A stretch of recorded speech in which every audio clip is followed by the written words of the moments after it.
మేమైతే అజిమల స్టాచ్యూ చూసుకొని జటాయు స్టాచ్యూ దగ్గరికి వెళ్తున్నాం ఇప్పుడు ప్రజెంట్. ఇది తిరువనంతపురం ఇంటర్నేషనల్ ఎయిర్పోర్ట్. ఇది బీచ్ పక్కనే ఉంటుంది ఎయిర్పోర్ట్. అంటే జటాయు కాడ ఉన్నాము. చాలా రష్ ఉన్నారు ఇక్కడ. రిటర్న్ వెళ్ళిపోదాం అనుకుంటున్నాము. జటాయు వస్తే కేరళకు వస్తే మీరు తప్పకుండా జటాయుకి వచ్చేస్తలేండి. బాగానే ఉంటుంది. మేము వెళ్ళలేకపోతున్నాము. సండే కాబట్టి ఈరోజు క్రౌడ్ చాలా భయంకరంగా ఉంది. కష్టంగా ఉంది వెళ్ళడం. మీరు వచ్చారనుకో ఒకసారి తప్పకుండా వెళ్ళండి. రోప్ కూడా ఉంది ఇక్కడ. బాగా డెవలప్ చేస్తారు ఇక్కడ. నేను చూసాను వేరే వీడియో చూసాను. బాగా డెవలప్ చేశారు. మీరు వచ్చారనుకో ఖచ్చితంగా వెళ్ళండి. వెళ్ళేస్తే ఇక్కడ చూసుకొని వెళ్ళండి. బాగానే ఉంది ఇక్కడ రోపే ఉంది. బ్లూ అండ్ ఎల్లో లైన్ రోపే. రోప్తో పైకి వెళ్ళాలి, రోప్తో రావాలి. ఇక్కడ జటాయు కాడ ఎంట్రీ ఫీజు 600 పెట్టారు. 600 అంటే చాలా ఎక్కువ అమౌంట్. అది చాలా కష్టం. అందరు వెళ్ళలేరు. ఆ ఫీజు వేస్తే రిటర్న్ వెళ్ళిపోతారు చాలా మంది. తగ్గించి పెడితే బాగుంటుందని అనుకుంటున్నాను. నా సజెషన్ ఇది. 600 అంటే చాలా కష్టం కాబట్టి జస్ట్ రోప్ ఉంది కాబట్టి పైకి పోయి వెళ్ళి రావడానికి 600 పెట్టారు. పైన అంతా డెవలప్ బాగానే చేశారు. బాగానే ఉంది. అది ఓకే. కానీ అమౌంట్ ఎక్కువ అయిపోయింది. అది కాస్త తగ్గిస్తే బెటర్. ఇది యాక్చువల్లీ జటాయు ఉండేది ఒక కొండ పైన అంత డెవలప్ చేశారనమాట. పక్షిని అంతా బాగా డెవలప్ చేశారు. కంస్ట్రక్షన్ చేశారు కొండ పైన. కింద నుంచి రోప్ మాదిరిగా పైకి వెళ్ళాలి. బాగానే డెవలప్ చేస్తారు. బాగా మెయింటెనెన్స్ అంతా బాగానే చేస్తారు. టాయిలెట్స్ కూడా అంతా బాగానే ఉన్నాయి. ఓకే, బాగానే ఉంది. మేమైతే జటాయు నుంచి నేరుగా పద్మనాభ స్వామి టెంపుల్కి వచ్చాము. ఈవినింగ్ 5 o'clock దర్శనం ఉంది. 5 o'clock నుంచి ఇక్కడ దర్శనం టైమింగ్స్ డిఫరెంట్గా ఉంటాయి. నేను దర్శనం టైమింగ్స్ కూడా ఇక్కడ పెడతాను. అండ్ మెయిన్గా గుర్తుంచుకోండి, జెంట్స్ వచ్చేసి ట్రెడిషనల్ డ్రెస్లోనే వెళ్ళాలి. ధోతి కట్టుకొని పైన కండువా వేసుకోవచ్చు అంతే. గర్ల్స్ వచ్చేసి ట్రెడిషనల్ డ్రెస్ శారీ కట్టుకోవాలి. అలా అయితేనే అలౌ చేస్తారు గుడి లోపలికి. ఈవినింగ్ 5:30 అలా దర్శనం అయిపోయింది. ఇప్పుడే గుడి లోపలికి మొబైల్స్ అలా లేవు. అందువల్ల గుడిలో ఏవి వీడియో చేయలేదు. దర్శనం అయిపోయింది ఇప్పుడే. ఇది గుడి ఎంట్రన్స్ లో ఉన్న తీర్థనాభ పాండ అనంత పద్మనాభ స్వామి టెంపుల్. వాళ్ళలోనే రిచెస్ట్ టెంపుల్ అన్నమాట.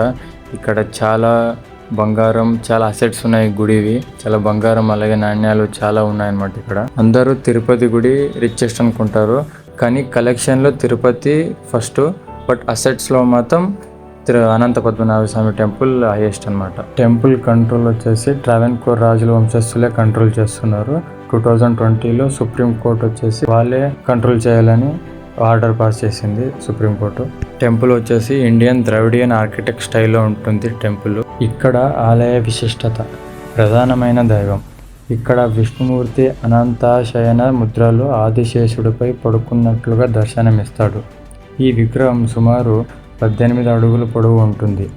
దివ్య దేశం, వైష్ణవ సంప్రదాయాలలో 108 దివ్య దేశాలలో ఇది ఒకటి. నిర్మాణ శైలి, ఈ ఆలయం కేరళలో మరియు ద్రవిడ నిర్మాణ శైలిల కలయికతో నిర్మించబడి ఉంటుంది. ఇక్కడ గోపురం సుమారు 100 అడుగులపై ఎత్తు ఉంటుంది. ఇక్కడ స్వామివారి విగ్రహం చాలా పెద్దదిగా కావడంతో భక్తులు ఇక్కడ 3 ద్వారాల నుంచి స్వామివారిని దర్శనమించుకుంటారు. మొదటి ద్వారం నుండి స్వామివారి ముఖాన్ని చూడవచ్చు. రెండవ ద్వారం నుంచి స్వామివారి నాభి నుండి ఉద్భవించిన బ్రహ్మదేవుడిని మరియు శ్రీదేవి భూదేవులని దర్శనమించుకోవచ్చు. అలాగే మూడవ ద్వారం నుంచి స్వామివారి పాదాలను దర్శనమించుకోవచ్చు. ఆలయం చరిత్ర. పురాణ నేపథ్యంలో ఈ ఆలయం 9వ శతాబ్దం కంటే ముందు ఉన్నట్లు చరిత్రకారులు భావిస్తున్నారు. అయితే 18వ శతాబ్దంలో ట్రావెన్కోర్ రాజైన అనీజం తిరునాళ్ మార్తాండవర్మ అనే రాజు ఈ ఆలయాన్ని పునర్నిర్మించారు. అండ్ అలాగే ట్రావెన్కోర్ రాజైన మార్తాండవర్మ అనే రాజు తన రాజ్యాన్ని మొత్తం స్వామివారికి అంకితం ఇచ్చి తాను కేవలం పద్మనాభ దాసుడిగా, స్వామివారి సేవకుడిగా రాజ్యాన్ని పాలిస్తా అని ప్రకటించారు. అప్పటి నుండి తిరువనంతపురం రాజకుటుంబీకులు అదే సంప్రదాయాన్ని కొనసాగిస్తున్నారు. అండ్ అలాగే ఆలయ సంపదం. ఈ ఆలయం ప్రపంచంలోనే అత్యంత ధనిక దేవాలయంగా గుర్తింపు పొందింది. ఆలయ నేలమాళిలో ఉన్న 6 గదులలో టన్నుల కొద్ది బంగారం, వజ్రం మరియు వెండి మరియు పురాతన నాణ్యాలు లభించాయి. ఇందులో బి గదిని మాత్రం తెరవడానికి ఇప్పటికీ అనేక రహస్యాలు, నమ్మకాలు ముడిపడి ఉన్నాయి. ఇక్కడ గుడి కింద ఉన్న 6 రహస్యమైన గదులు ఉన్నాయి. వాటికి ABCDEF అని పేరు పెట్టారు.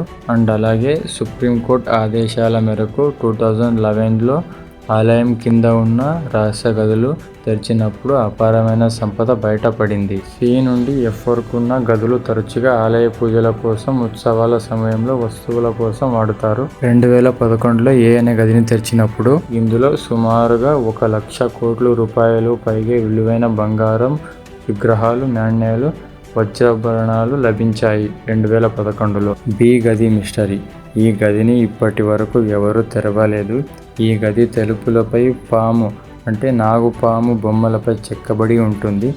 నమ్మకం: ఈ గదిని సిద్ధి పురుషులు లేదా మంత్రగారులు నాగపాశం అనే మంత్రంతో బంధించారని, దీనిని తెరిస్తే ప్రపంచానికి ముప్పు వాటిల్లుతుందని నమ్ముతారు.